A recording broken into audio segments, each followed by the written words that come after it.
how exactly do you plan to split up the DC duties between Rock and Darcel as far as who's doing the play calling and who's taking care of different things that Tracy was taking care of? How are we splitting it up?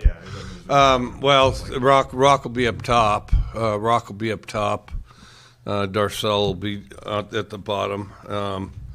And then basically Darcel's the voice on the sideline. Tracy's, up top kind of filtering through things. And then, together. And we have some really good coaches on defense together. They'll put together the game plan and filter it out. I think we got to make it a little simpler. And we're well on our way to doing that. So that's about it. Does Darcel's energy give you guys something more on the sideline as far as being able to inspire and encourage players? I think so, and I think we were missing that too.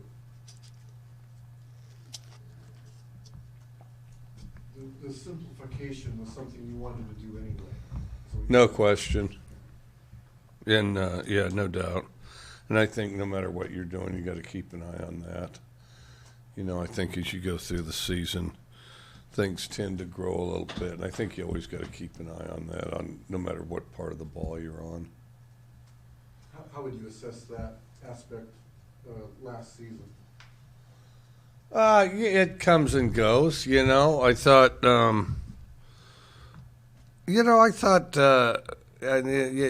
it's kind of a constant battle. I thought offensively we kept it simple for the most part. I did think we hit little runs where we had too much in. I think early on we had too much in at that time. I think we could have lifted off a little quicker if we had just a little less early on, since we were breaking in a new quarterback.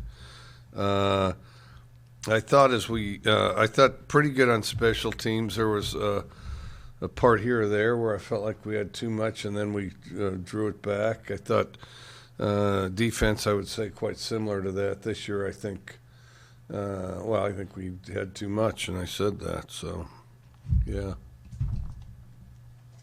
I think your 2007 Texas Tech team, you got a midseason DC shakeup and Ruffin took over. You guys ended up going 9-4. Can you talk about that season and how the team was able to rebound from a loss like that and go forward and have a successful year? Well, I think just really everybody rallying around, and that was another instance where, with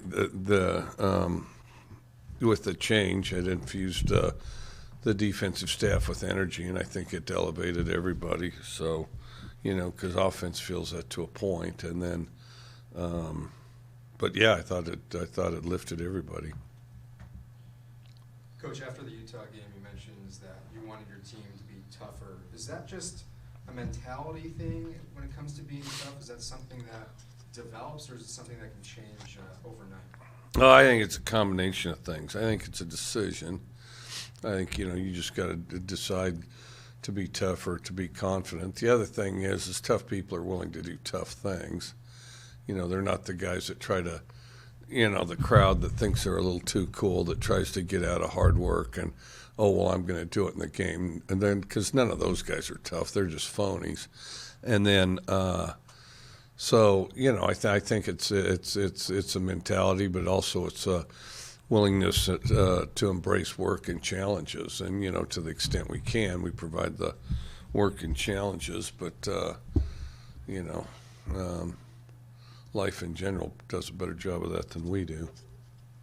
Have you seen an attitude change since last Tuesday? Yes, I definitely have. Yeah, more confident, more optimistic, bouncing around. We've heard a little bit about what happened with Clays and him leaving, but can you give us any more insight on just kind of how the conversation went a little bit and where you guys move forward from? Well, I'm definitely not sharing any elements of any conversation with anybody because it's none of your business. But then the other thing is, to be honest, a lot of you guys probably know as much about it as I do from the standpoint he chose to resign, for his own reasons, which he wasn't very specific about. But I think as people go through things and, everybody's dealing with something that then all of a sudden, you may select a different course, and he did. And it was, it was sudden and it was in the middle of things, but we wish him the best. Were you surprised at all when he came to you? Oh, everybody was pretty stunned. So you haven't talked to him since? No. You said Darcel can bring energy on the sideline. What kind of ways does he do that? Obviously in games, but also in practice and all that stuff. He's a passionate coach, and he was a passionate guy as a player. And then I think his enthusiasm, I think it gets contagious. It's not, there's no real special recipe, but some people are blessed with, the charisma or the presence to influence other people. And Darcel's one of those guys, and so I think that. His enthusiasm and his engagement with regard to what they're doing and being a mouthpiece on the field, I think all elevates that. With the talent you currently have on defense, do you think that can make a remarkable difference instead of when you look at strategy versus a guy that can just give energy? Do you think that can make a big difference by itself? Well, I do. We didn't have any shortage of strategy. We had too much strategy. All the strategy in the world, everybody thinks there's some secret recipe, or if somebody would have just said this or just run that. Well, it's never like that. It never has been.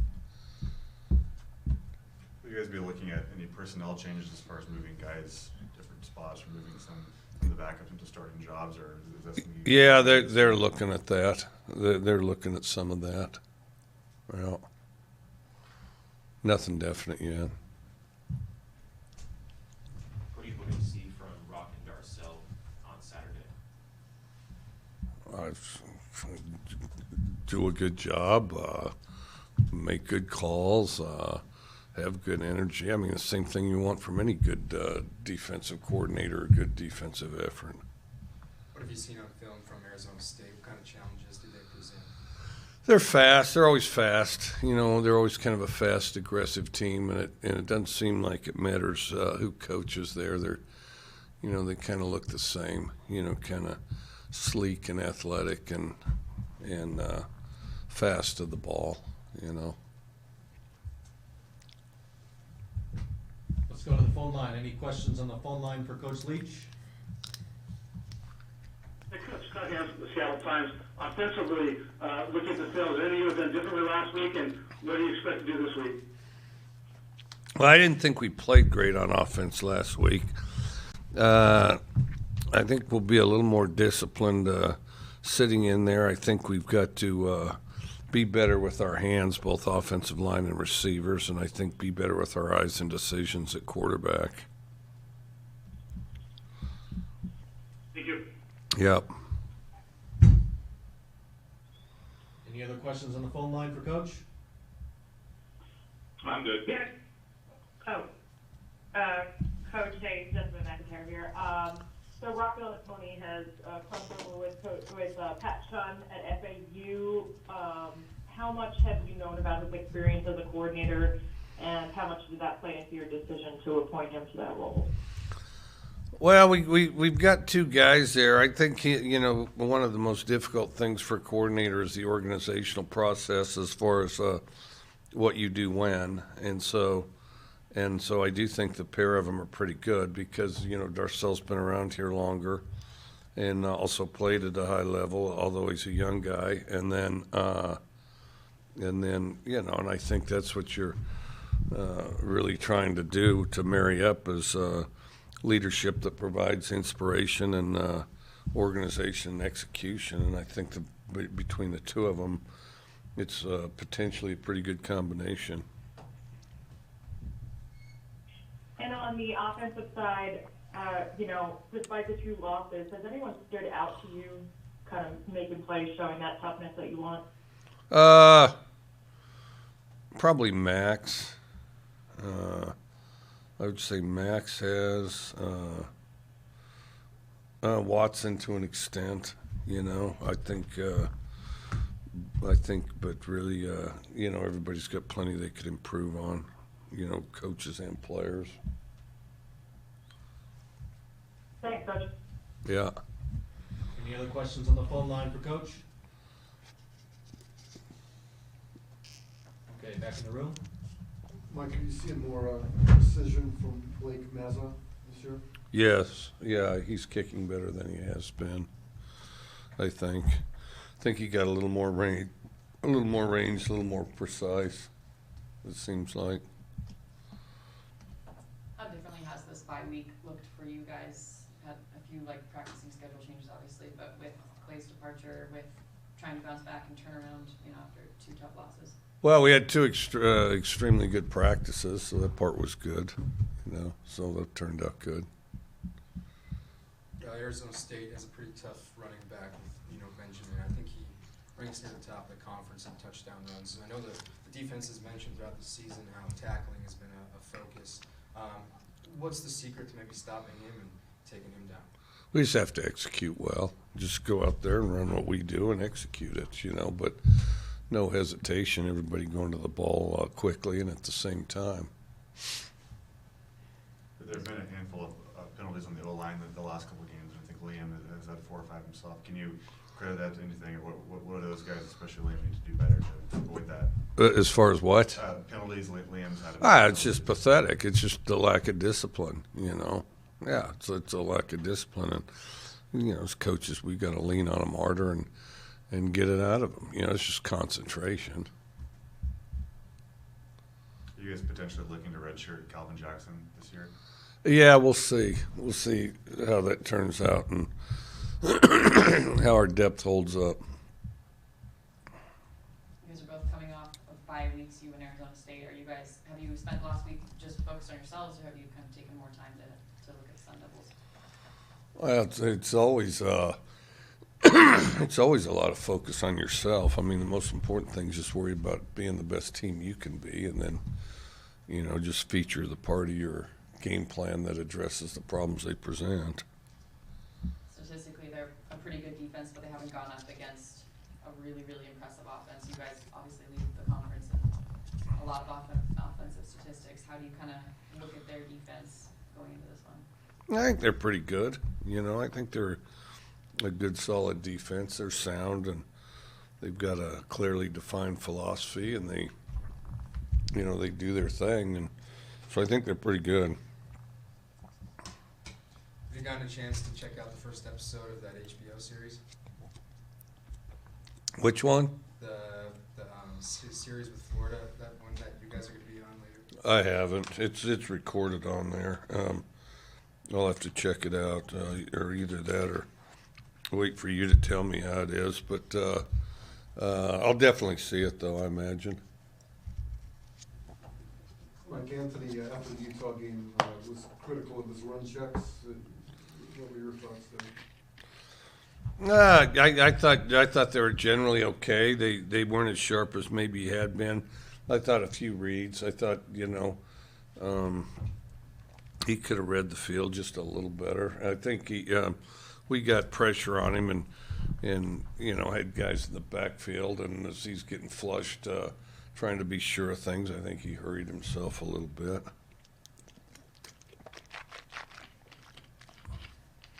Anything else for Coach?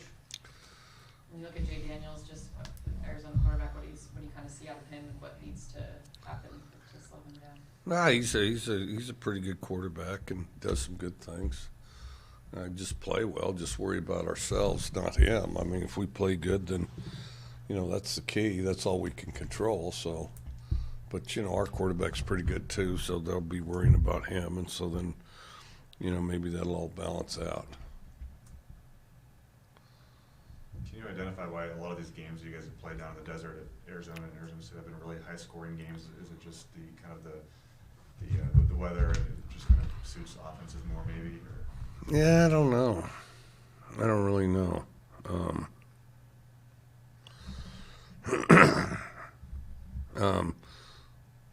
Arizona, both offenses were pretty explosive when we played down there. Both offenses were explosive. Arizona State, I'm not sure, and I don't recall as well either. Just trying to think about, what happened and things. Yeah. it seems like they've always had some individual players that were pretty explosive, that were tough to keep track of. I do remember keeping the ball a long time on a final drive or second to final drive down there. And then, of course, Gabe Marks had a big play to score a touchdown. So, Do you have a relationship with Herm Edwards at all? I've met him. I know him sort of just from meetings. I don't know him real well, but he seems like a nice guy. Anything else for Coach? All right, go ahead, Rob. All right, Coach, back in August, I think it was, when you tweeted about how you liked cats as a pet and you didn't know why people would dislike cats. The question for you this week is, how would you describe cat owners, cat people, and dog people? What's the difference? There's a definite difference. I've never been able to understand animosity towards a cat any more than like a squirrel or a hamster or something, you don't see somebody, I hate hamsters or I hate squirrels or I hate robins, but there is definitely some people that hate cats, which strikes me as quite strange, because in the end it's only a cat, and that someone would allow a cat to disturb them that much and generate so much emotional anxiety. I have a hard time understanding that. I do think there's a point to where dog owners are evolving towards cat owners, and I think that's unfortunate. Cat owners tend to be, from my experience, more independent, a little more solo, and I guess appreciate the independence in a cat. Cat owners can become obsessive where at a higher rate than dog owners, where instead of, one cat's fun, two cats are twice as fun, so let's get 20 of them, And the other things, cats can destroy things at a rate that, although it may not rival a dog, it can come close.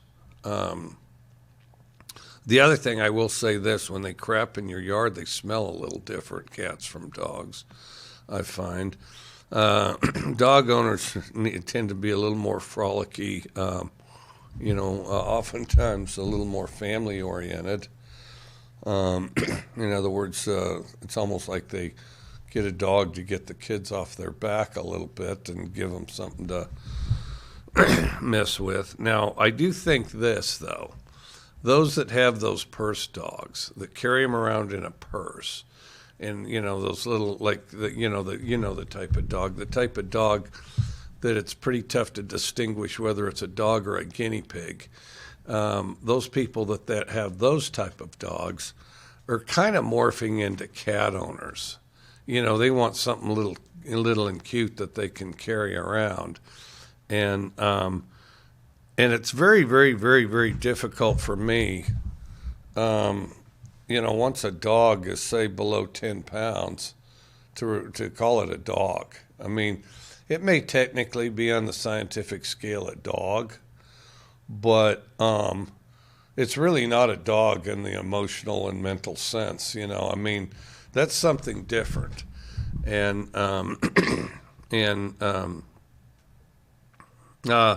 without going into too many of the personality traits of folks that like those sort of dogs, and to save myself from getting in a lot of trouble, suffice it to say, I would recommend that those people get a cat instead. How would you describe raccoon owners? Not very many of them. Minority. So if we're going to go down that path of, if the more distinctive a minority you are and all the rights and privileges that go along with it, I think raccoon owners should get the most, because I don't know hardly any. But fantastic pet, kind of a temporary relationship. You only get a couple years with a raccoon before they get independent and they're ready to do their own thing. But fantastic. One of the greatest experiences of my childhood was having a raccoon. So you owned a raccoon? Yes. What age? Let me think about that. That's okay. So we were already out there. I'm going to say somewhere 8th, 9th, 10th grade. Yeah. And then you let it go after a certain amount of time? Or? Well, you know, it's just part of the course with them.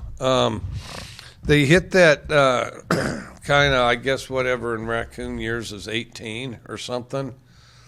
And, you know, they're not really fierce, but they just get kind of snappy, and you can tell that they're, you know, kind of independent, and that, you know, the time has passed, and almost like kids as they get into adulthood. You know, they start to get into adulthood. The raccoon gets sort of rebellious, sort of independent, and you know, if he bites on you, he's not always playing. He's biting a little harder, you know, and then so and when we let him go, you know, it was kind of like everybody knew the deal.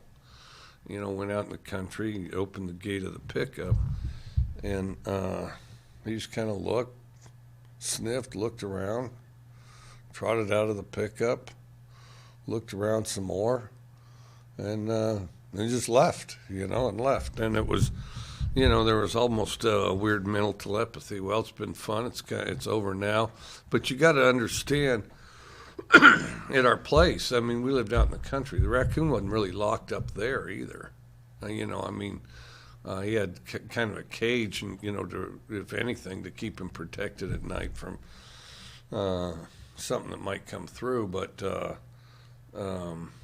and it was kind of a big square deal. But you know, he wasn't particularly locked up, even at our place, you know, but until he left the property, wasn't just terribly inclined to leave. But yeah, it was just kind of time. And they say, and from others that I've talked to, that's the way it goes with raccoons. You know, once you hit that that stage in their life, they're ready to, instead of be pet raccoons, they're ready to be full-fledged raccoons, you know. What was your raccoon's name? Bilbo Baggins. Okay. Yep. And you adopted how? Some other guy had found it. And this wasn't unheard of. It wasn't common, but it wasn't unheard of. A guy had somebody, farmer or something, had, you know, found a nest of raccoons, and I don't know if the mother got killed or something. But then,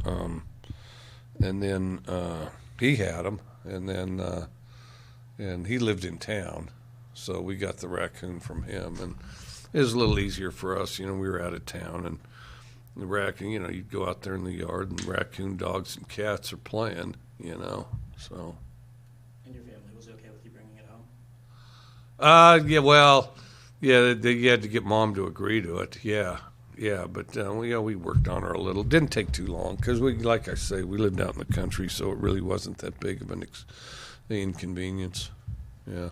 Would you say owning wild animals kind of shaped who you are today a little bit? That's difficult to say. That'd be a lot of evaluation. I don't know that it did. I mean, that's the only wild animal I had.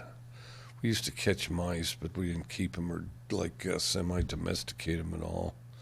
My brother'd catch snakes. I'd give him run and start with the BB gun. I wasn't big into snakes. Yeah, that's about it for wild stuff. Other than you know, he was into catching everything from grasshoppers to crickets or whatever, but that's about as far as that went. Right now, are you more of a dog, cat, or raccoon person? You know, there is a place a place that my son knows about that I've always meant to follow up on, which I haven't. But he comes back with pictures. And these people he knows, I guess they adopt raccoons and look after like stray raccoons, and they have some farm that's out of town or something where I guess they have quite a few. And, you know, you come out anytime, that type of open invitation thing, which I just haven't gone out there, and I'd like to. I just haven't, and you always think of doing something else. For the long haul, for the long haul, obviously a dog or a cat. If you travel much and you're not taking them with you, the cat's probably easier. Depending where you're going, you might be able to take the dog with you. And I don't mean some little, special deal, but if you go to some cool place, the dog can go right to breakfast, lunch, and dinner and downtown with you, Where the cats, you got to keep an eye. Cats kind of do what they want. Although we did have a cat that would come when it's cold, and one that would swim a little bit.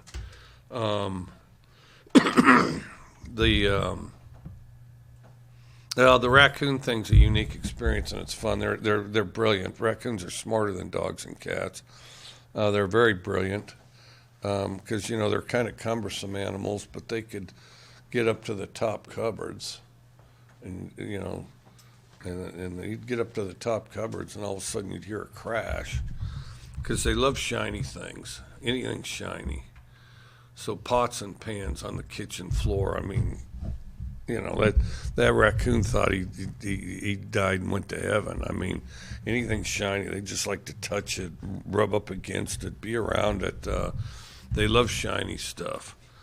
And he would like clockwork. So then it got to the point where my mom had the older pots and pans there for, so the raccoon could get a hold of those. She wasn't going to use it, so they didn't have to rewash it all the time. And that was Bilbo's pots and pans. And he'd go in there and he'd pull them out and get inside and look at them. And, but clunk, clunk, clunk is, it's like some kids playing with a cardboard box or something. I mean, this thing, they're really into that shiny stuff. Yeah. That's good. All right, thank you, Coach. Yeah, you ought to get a raccoon. Too many kids have these, getting all these pets they can't take care of, I guess they replaced pet ownership with dating. So anyway, probably won't perpetuate the species much longer.